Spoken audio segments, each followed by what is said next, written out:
Good morning. Hand today is going to be 7-6 hearts. In this hand, we have a mid position player, open raises 2.5. I call, and everyone else folds. So, this player, I have 3,000 hands on him. A lot of information. Pre-flop raise, 17% early position, 19% mid position, 15% cutoff. I think 19% is looking good. I've got a lot of hands that really give us an idea of what percentage he's opening. We have a lot of notes on him. Raise under the gun with pocket fives, raise first in under the gun with pocket fives. You've got 3-bet ranges, called 2 bets from blinds, and so forth. So this player usually folds to 3-bet 31% of the time. We can look at called some of his 3-bet or called 3-bets out of position, which looks to be like pocket pairs, looks like suited broadways. There is some offsuit cards that he'll call. I wonder if those are like from the blinds, though, like the ace 10, ace 4 off. He's probably calling a lot of these hands, so we have to kind of think about what the range is. So this is 19%. And the question I have is, we're going to need something more to kind of get us up to that 19%. Maybe we could add these small pocket pairs. Maybe it's jack 10, maybe it's ace 10. Any of those work, but I do think fives plus, suited aces, broadways, suited broadway, suited connectors, suited one gappers. I think this is a good range. Our range, however, if we look at cutoff or submit position and 3-bet or call range, you can see that 7-6 is not in it. It's actually out. We can look at the extended range. That's like, how should we open? Raise first in is definitely there. So we have to think about, was this a good call? Probably not. He's playing 19%. If we do play it, I think it probably would be better for a raise 3-bet. It's not in our 3-bet range, but we're 3-betting as a bluff to get him to fold, that 31% of the time, which I think he would probably fold like these hands, these suited connectors, suited mid cards. He's calling his pocket pairs. Maybe even, let's see that. So we're at 19.3%. We're looking at getting down to about 13%. So he gets rid of jack 10 off, maybe king jack off, queen jack, and that's 13%. That's a lot of hands that we kind of fold out and we take their equity. So this is definitely something that we should probably do. But I just called, so if I'm calling here, I'm probably calling all the way down there.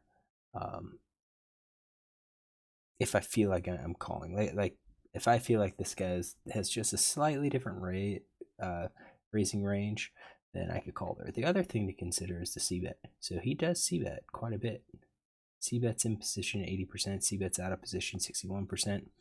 And then the number seems to drop a little bit. He's actually pretty good. So if he was in position and c-bet's in position, I'd probably call and expect him to have some turn or c-bet honesty on that turn. Less so when he's out of position, but my guess is I may have missed this. In any case, we're going to go with a range that looks something like this. Flop comes up a7-7, which is great for us. And personally, I think we probably lucked out a little bit. Villain bets, which I'd say is no big surprise. I do think he's betting top pair plus. I think full house may actually slow play a little bit. So I'm going to go and just add 50% chance that he slow plays, just so we can account for it. I think three of a kind bets. I think top pair bets. I think These cards probably check. Pocket pair less than the top card. Checks. I think he's betting the flush draw. I think maybe you've got some of these no-made hands that are going to be betting. So, actually, maybe not all of them. Let's do this. Let's say like 8s, 9s, 10s are betting. But kings and queens, I think, are probably a check. Kings, queen, jacks are probably a check. Or at least that's what I typically see. So I think we're going to go something like that. Just for a C betting range. And then it's on us. What do we do? Do we raise? Do we call? I think realistically, I think we can. I'm hesitant to raise. I'm hesitant to raise because I don't think we're going to have a huge semi-bluffing range. So the flush draw is 8.6%, and I think that's probably what we could raise. So that means I don't think we're raising top pair. I think quads we can raise. But even if we do quads and 3 of a kind, I still think we have too much in a raising range. We have to add additional bluff. So if we add, pocket pair less than the top card, that gives us some bluffs, or these under pairs gives us some bluffs. And the question is, I don't think raising is gonna help us. I think there's better boards where raise is gonna work. Now, yeah, we can raise because we're trying to value or get value from it, but he bet 2.5. He continues with 2.5. Maybe that's indicative of weakness. Maybe I'm misjudging the hands that he actually plays, but I think this could kind of go either way based on the player.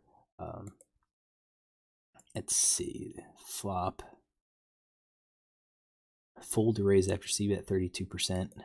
So he does have some hands that he's going to fold, which kind of those 8s, 9s, and 10s. He may even, believe it or not, he may go with one of these, Broadway hands that didn't connect. So I just called, and I think I'm okay with that. And again, I think we're probably like 50%. And that gets us a little bit better. So sometimes we're going to raise with that 3 of a kind. I think quads, we probably are still just going to raise. We're going to hope that he has an ace and pays us off. Or that he has the clubs and could pay us off. I do think the quads we're going to probably be betting. Or maybe it's the quads that doesn't really need the bet. Let's do that. Let's do 50% for that as well. Sometimes we raise, sometimes we just call. Probably always raise those clubs. All right, so 7 of diamonds hits. Villain checks. And with that, I think, well, he doesn't have quads, but I think he would have continued with the quads. I think he would have continued with full house, although it's going to be list top pair. I think we're going to do like 50% for that. I do think some of these lower pocket pairs will be a check. So we're looking at these basically all going to be checks. Once he checks here, I'm not sure if I'm going to get any sort of value.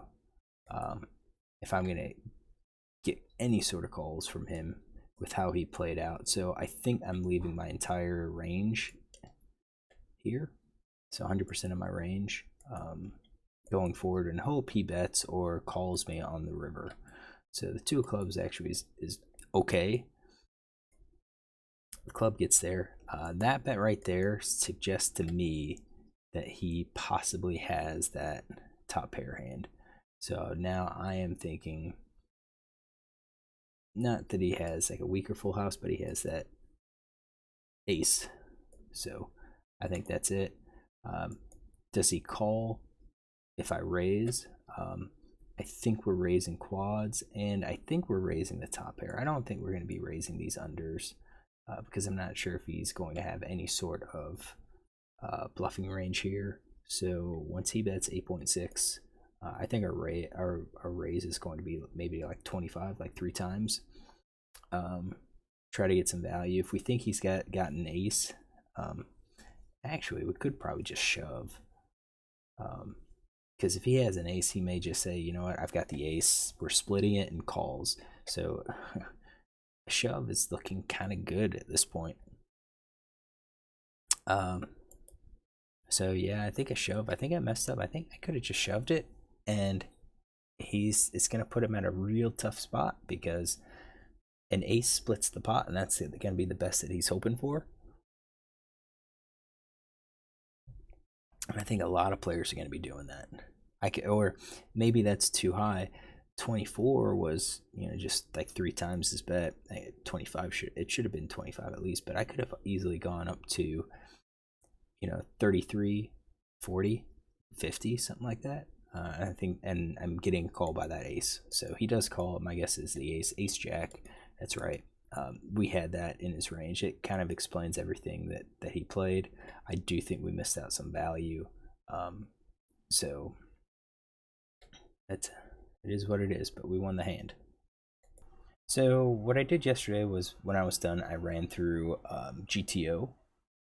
Ran my hand through the GTO solver, and I oftentimes run it, or have been running it, just to see how my analysis fits with what actually plays. So that's what I'm going to do. I'm going to get GTO solver running. We'll come back and we'll look to see what they recommend. All right, didn't take too long. Ran through this. Dylan's betting. I think he's betting less than what GTO recommends. I don't think he's betting a lot of the weak pairs. I don't think he's betting a lot of the pocket pair top cards. I think that's just a lot of players just don't do that. They have kings, queens, or jacks. Ace flops out, they check. This is a 10NL game, so they're more likely to make some of these mistakes. So, you know, it's good to see that on a range like this versus a caller, pretty tight caller, which I would say I have a tight, my range is pretty narrow. Good to see that GTO is saying, bet these hands, don't check, don't plan to check call, just go ahead and bet, lead. We've got, we should have equity edge. So he bets, and then question was our hand 7-6. So there is, it's sometimes bet, sometimes call. Sevens are mostly bets. Flush draws, instead of betting all the flush draws, it looks like we are betting just some of them, and then we're going to mix in, you know, some raises with a 6, so that's interesting. That's going to add to some of our bluffs. Let's see here, overall looks like we are 11% raise. We were a little bit higher. We were a little bit higher, 11% raise, but we have maybe about half value, half bluffs. So we did call, and then we had 7 of diamonds hits, villain checks, and then that leaves us with the 7. So I do think we could bet then, but again, this is against their range. We could easily change it, kind of lay out how we play it, and then on the turn give it their range as to how they would check. But at least against a GTO player, I think we're raising. I'm curious what we do if we change what he's betting. I think we can do that. So let's go back to here. Let's copy that. We're going to go up to here. There we go. We are going to rebuild the tree. And we are going to edit it.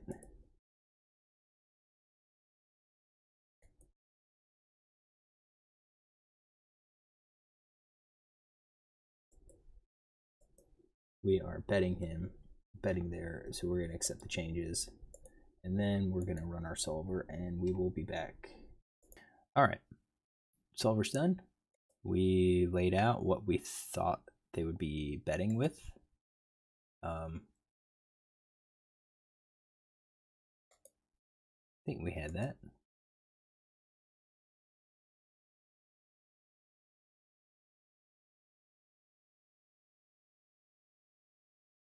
Oh yeah, the no mate hand because of the flush draw. That's why we had those flush draws. Okay, so that was interesting. We've got quads. That's our overall breakdown. All right, so he checks. Now it's on us, or he bets. Now against this range, it looks like GTO is really suggesting that we raise here. Top pair plus. Looks like we're raising some of our no mate hands. Those are all of those flush draws. That's what we're raising. And we do have a 2-card backdoor flush draw. Well, that's still part of the top. Weak pair, sometimes 5, sometimes 6s. Okay, so it looks like against that range, GTO still has this raising. If we raise, villain should be calling. I guess we are just really going for value at that point. So once we hit the 7 and villain checks, villain is checking a lot of those. So I guess that makes sense. We do have quads. Small percentage, 8-7. But we are checking again. 2 of clubs. He bets. I think he bet a little too large. But now it looks like we're colorful just based on how we checked. So I think that kind of sums it up. Thought we did it okay, but I think really GTO is recommending that we do raise in this spot. We raise our trips. We be aggressive. I wonder what would happen if we raise here, he calls, and then we get like a club. If he checks, what do we do? Looks like we're still betting, but although we could sometimes check with those, and I think that could come up. If it comes up with a king, I think that's probably really good for us because it really excludes like the king, queen, king, jack of clubs, which I think is in his raise. And I bet any of these like any of those types of hands.